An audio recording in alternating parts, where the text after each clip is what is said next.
మీ business ఏదైనా మీ ఊర్లో promotion చేయాలంటే అది సుమన్ టీవీతోనే సాధ్యం. ఇప్పుడే సంప్రదించండి.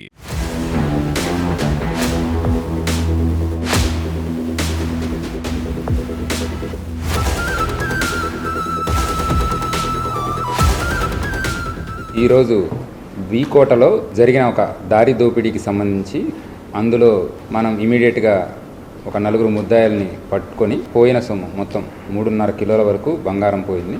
సో ఆ మొత్తము బంగారం కూడా మనం రికవరీ చేయడం జరిగింది. దీనికి సంబంధించి ఈరోజు మనం ఈ ప్రెస్ మీట్ నిర్వహిస్తున్నాము. 2/4/2025 అంటే ఈ నెల ఏప్రిల్ 2వ తారీఖున జరిగిన ఒక దారి దోపిడీ వీకోట లిమిట్స్లో.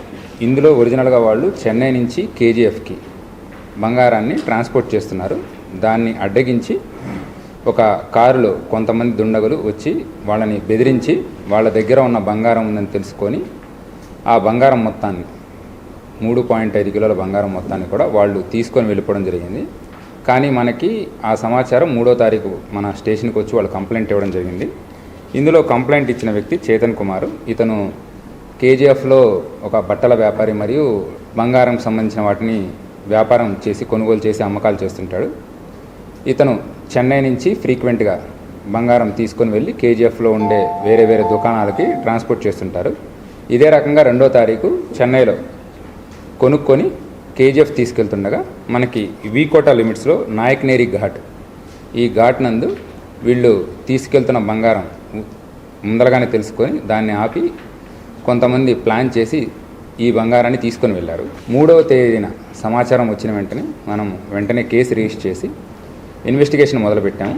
ఇందులో మొత్తం 4 ఇన్స్పెక్టర్లని 4 టీమ్స్గా పెట్టేసి అందరినీ కూడా వేరువేరు రూట్స్లో ఎక్కడ జరిగింది, అలానే ఏ రూట్స్ నుంచి వాళ్ళు వచ్చారు, ఏ రూట్స్ నుంచి వెళ్తారు, మొత్తం ఇవన్నీ కూడా technical evidences, CCTV evidences gather చేయడం జరిగింది. ఈ గ్యాదర్ చేస్తున్న విషయంలో మనకి తెలిసింది ఏంటంటే, ఎవరైతే ఈ కారులో వెళ్తున్నారో ఆ డ్రైవర్ ముక్రమ్ అనే వ్యక్తి, అతను మనం A2గా యాడ్ చేసాము. ఈ ముక్రము చేతన్ కుమార్ దగ్గరే చాలా కాలం నుంచి పనిచేస్తున్నాడు. ఈ విషయాన్ని అతను జైపాల్ అనే కేజీఎఫ్లో పనిచేసే ఒక కాంగ్రెస్ కౌన్సిలర్ అతనికి తెలియజేసి ప్లాన్ చేసి ఒక పథకం ప్రకారం మన వీకోట లిమిట్స్లో ఈ దారి దోపిడిని ప్లాన్ చేశారు. దాన్ని ఎగ్జిక్యూట్ చేయడం జరిగింది.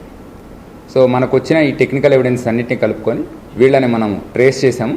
ఇప్పటి వరకు మొత్తం 13 మంది ఇందులో ఇన్వాల్వ్ అయ్యారు. ప్లానింగ్లో కానీ ఎగ్జిక్యూషన్లో కానీ చెన్నై నుంచి వీళ్ళని ఫాలో అవుతూ కేజీఎఫ్ ద్వారా రావడం కానీ. సో మొత్తం 13 మందిని మనం ఐడెంటిఫై చేసాము. ఇందులో 4 ఎవరైతే సరే మెయిన్ ప్లాన్ చేశారో జైపాల్ అనే వ్యక్తి, ఇతని వయసు 67 సంవత్సరాలు, ప్రస్తుతం కేజీఎఫ్లో కాంగ్రెస్ తరపు నుంచి కౌన్సిలర్గా ఉన్నారు ఇతన్ని. అలానే ఆ కారు డ్రైవర్ ముక్రమ్ అనే వ్యక్తి, ఇతని వయసు 42 సంవత్సరాలు, ఇతను కేజీఎఫ్లోనే ఉంటున్నాడు అతన్ని. అలానే ఈ ఎగ్జిక్యూషన్ చేసిన వ్యక్తులు కేఆర్ బాబు మరియు షణ్ముఖం, వీళ్ళిద్దరూ కూడా కేజీఎఫ్ వాస్తవులే. వాళ్ళిద్దరినీ కూడా మనం ఈ కేసులో మనం పట్టుకొని వీళ్ళు ఈ బంగారాన్ని అమ్మడానికి ప్లాన్ చేస్తున్నట్టు మనకు తెలిసి పక్కా సమాచారంతో వాళ్ళని పట్టుకోవడం జరిగింది.